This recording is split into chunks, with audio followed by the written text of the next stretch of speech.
back in 1996, Bill Gates wrote an internal memo to Microsoft, and he included the phrase "content is king." And what he was talking about there was, in order to be successful in any type of web-based business, he really believed that content was the way that you attract people to come back to your website. So it didn't matter how beautifully designed your website was. If you didn't have content that people were interested in, pictures, stories, all that kind of information, then nobody was going to come back to your website over and over and over again. Now, the reason why this applies to what we're talking about this week is this week we are focusing on content. Last week we talked about organization and speech structure. Now we're focusing on the actual meat of the message. And so we're going to take what you guys have worked on already with your outlines, we're going to give you some feedback, and then you're going to punch up the content even more. So there's two things that we're going to cover. We're going to cover the use of supporting materials and the use of language. Now, when we talk about supporting materials, what we mean here is the types of information that you are including. There are 4 types of supporting materials that we're going to use moving forward. Now, I have brought with me an example today with the Old Spice guy. Does anybody remember this campaign a few years ago with the Old Spice guy? Basically, the ad company that was working for Old Spice at the time decided that they needed to attract younger demographics to their brand. And so what they tried to do was they hired this actor to be their Old Spice guy, and he recorded over 180 quick little YouTube videos to people that had submitted questions, random questions on the internet. And it became a really successful campaign. The YouTube channel got like 40 million hits within the first week, and they won a whole bunch of awards for this particular campaign, and it helped the Old Spice brand sort of transition from this like old man product to a product that a lot of younger guys use as well. So I'm going to go over different types of supporting materials and then ask you a little pop quiz with a sample from the Old Spice guy. So the very first type of supporting material that you have is an example. So an example is a sample or a specific assertion of a person, place, or thing. And there are 2 types of examples that you can use, either a factual example or a hypothetical example. Now, a factual example is actually true. It actually happened. So anytime you use something from history, that is a factual example. Do you think you guys will be using a lot of factual examples in your self-introduction speeches? Yeah, definitely. Anytime you use something that actually happened to you in your own life, that is a factual example. Now, a hypothetical example is something that didn't actually happen, or it could potentially happen. So this is a great way to connect to the audience. So you could say, for example, how many of you have ever gone to class on Monday and you were really tired from the weekend and you just weren't excited about being there? You might be a little warm right now because the temperature in the room isn't really all that great, and so then you're feeling a little bit tired in the middle of class. Has that ever happened to any of you guys? Is it happening right now? Okay. That's a hypothetical example. He's ready. All the time. That's a hypothetical example. I'm trying to relate to you guys with a common experience that may have happened to you guys before. So do you think there's a part in the introduction, one of the 5 parts of the introduction, where a hypothetical example could come into hand? Yeah. You're exactly right. That relevant statement is a great place for a hypothetical example. You want to use that common experience to try and connect what you're talking about to the audience. So let's take a look at an example of the Old Spice guy, and I want you guys to tell me if he's using a factual or a hypothetical example. Iggy P0P asks, what is the manliest thing you've ever done? Let me think. Probably the time I sprinted the summit of Mount Fuji with both my ankles snared in bear traps. No. It was probably when I wheelied my motorcycle for 10,000 consecutive kilometers on my way to Mount Fuji. Never mind. I'm pretty sure it was the night before that, when I ripped off the metal siding on my house and used it to forge that motorcycle with my bare hands while I was asleep. That was probably it. So assuming that all of these things actually happened to him, was this a factual or a hypothetical example?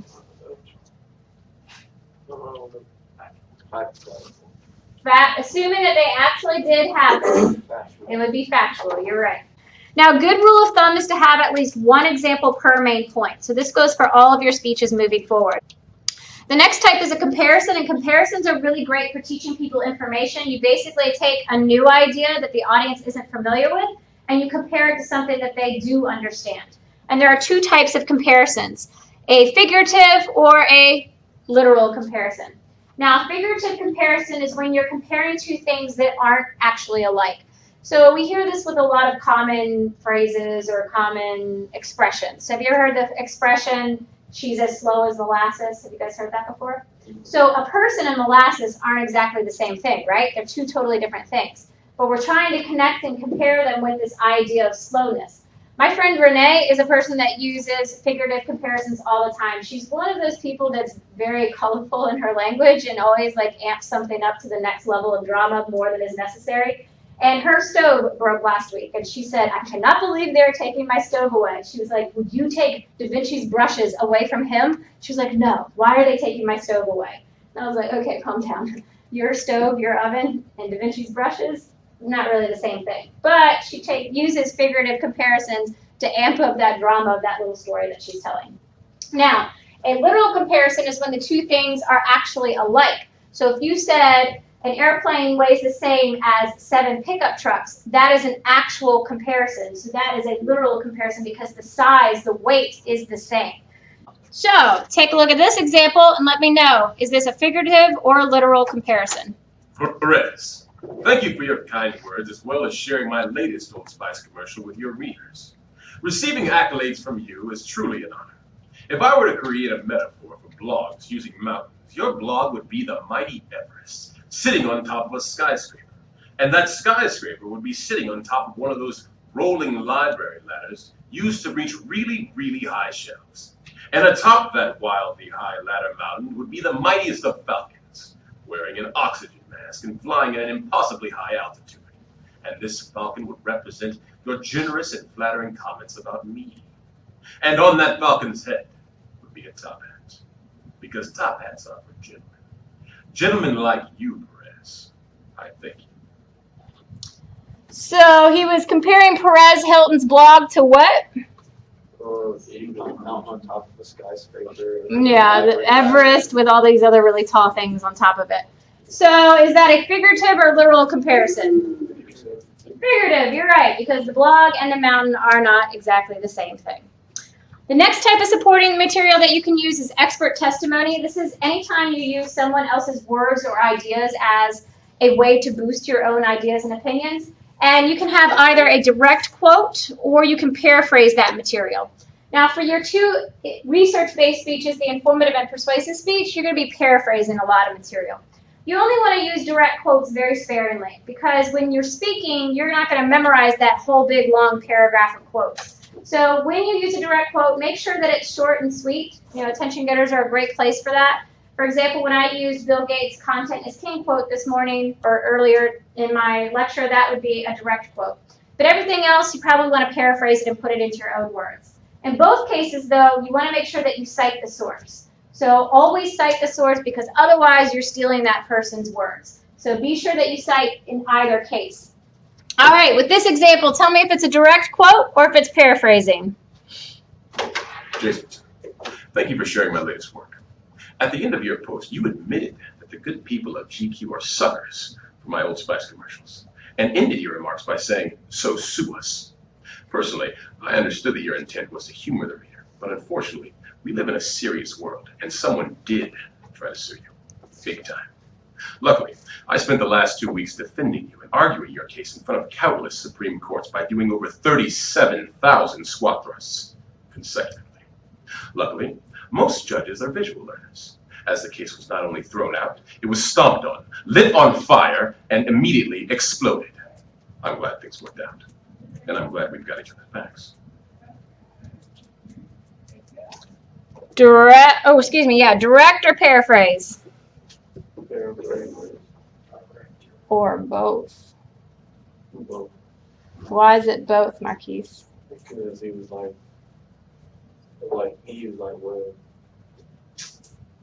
when it stomped on and 37,000 blockbusters. I mean, how fair. So in the beginning, he was talking about this writer from GQ, and he said, you admitted that the GQ writers were entertained by our videos. So that's paraphrasing, right? He said, but then at the end, you ended with the words, so sue me. And so that part makes it direct. So it's a little bit of both. So he started out paraphrasing, And then he ended with a direct quote. But he did cite the source. So he cited the author's name and the publication, which was GQ Magazine. So make sure you cite your sources when you're using expert testimony. Bless you. The last type of supporting material you can use are statistics. Now, the trick with statistics is you need to make sure that they are accurate. So really make sure that you're finding the original source for these numbers. Otherwise, we don't know if somebody just pulled them out of their you-know-what. Also, make sure that they are recent. So you always want to find something that within the last couple of years. Some people say 5. I really think the last 2 years is appropriate for statistics. Now, if you were trying to give a point in time, like the statistics of unemployment in 1990, then yeah, that would be fine if you're trying to show the statistics from that time period. But if you're trying to give the state of something, like the state of unemployment in Roanoke, you would want to use the most recent statistics because that changes over time. You also want to make sure that you round off your numbers. So it's a lot easier for the audience to remember 75% than to say 73.47%. So always round off your numbers so it's easy for you to remember and easy for the audience to remember.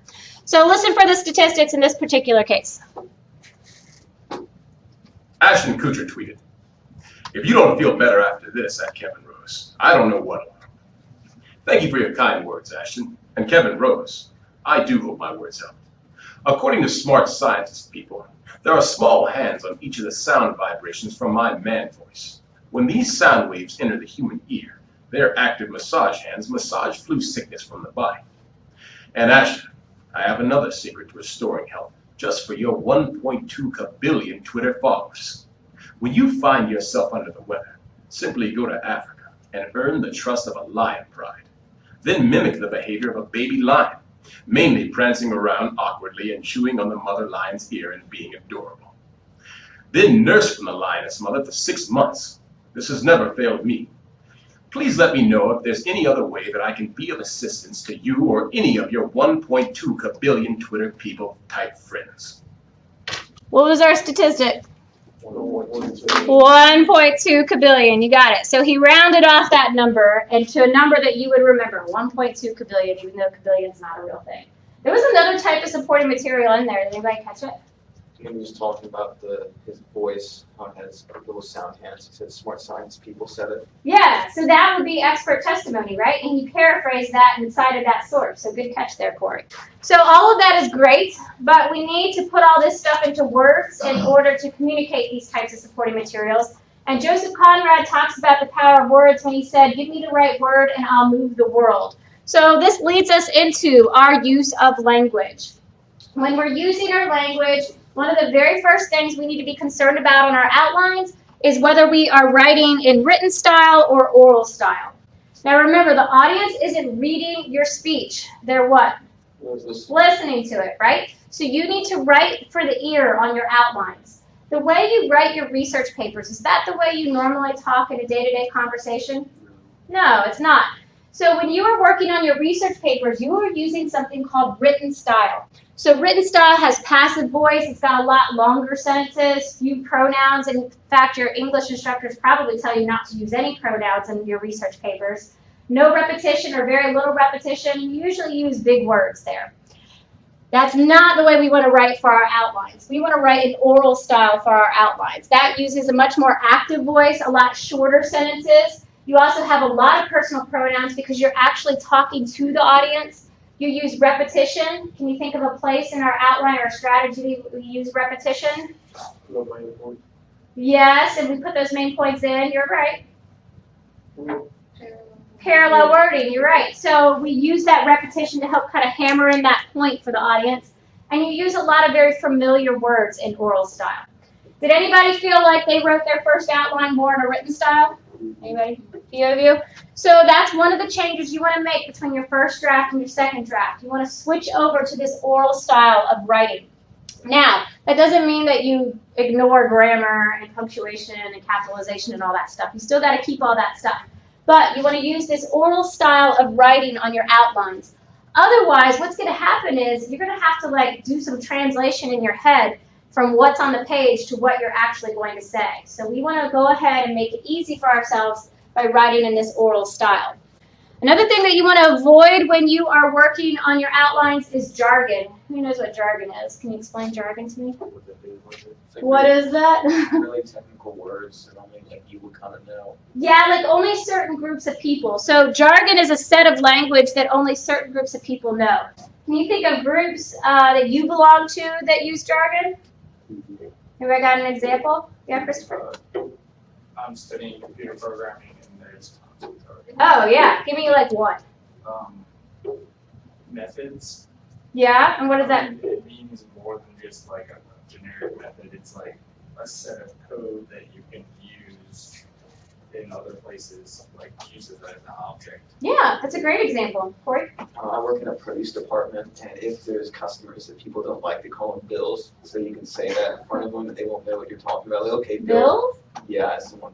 Oh, so if anyone calls me Bill in the produce department, I know that they're excluding me. Okay, got it. When we work there, we got a code called Code Red. That means the boss lady's on the way. Oh, that's jargon too, yeah. So if you're not a part of these groups and you don't use these terms on a day-to-day basis, you have no idea what they mean. So when you're talking to an audience, if the audience isn't familiar with that jargon, they're going to have no idea what you're talking about. So you want to avoid jargon at all costs, or if you have to use it, because sometimes, like if you were giving a speech about something in computer programming, you would have to use some jargon, wouldn't you, Christopher? Probably. But what he would want to do is he would want to explain that jargon and probably use an example from our first main point earlier today. He would probably want to use an example to explain what that jargon means. Another thing you want to do with your language is strive for concrete language.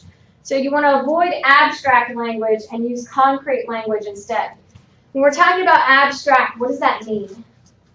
Open to your interpretation. It's open to interpretation, yes. And so we have a lot of abstract words in our day-to-day language.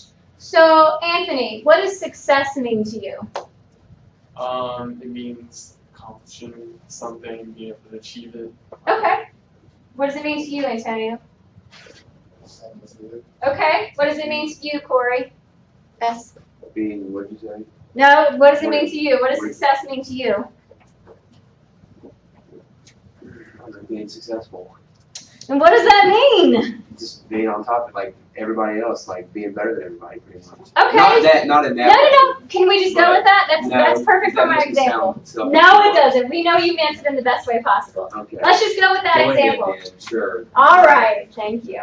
So these guys said success means accomplishing something, and Corey said it means, being the best, right? So that's two different versions of what success means, right? And that's because success is an abstract term. We can't really picture what it is. But if I say a pen, you guys kind of all know what a pen is, right? You can see that quickly in your head. In fact, I could put that on the desk and say, look at that pen there, and you could see it. But I couldn't say, look at that success sitting right there on the end of that corner, or look at that freedom out there in the hallway, or look at that happiness over there out in the courtyard. Those are all abstract terms, right? You can't see them. Whereas you can see a phone, a desk, a window. You can see those things because they are concrete terms. So when you are talking in your speeches, you want to use concrete language. But are a lot of you using abstract terms in your self-introduction speech? Yeah. Yeah, like remember the example last week? We said how my mom taught me the value of strength. Well, strength is an abstract term. I've got to use concrete language to explain what I mean by strong. So you guys are going to need to use concrete language and wrap it around these abstract terms that you brought up to make it real for the audience. One way that you can do that is you can use vivid imagery. Vivid imagery is basically like putting on your creative writing skills and really trying to describe all of the senses of this particular thing.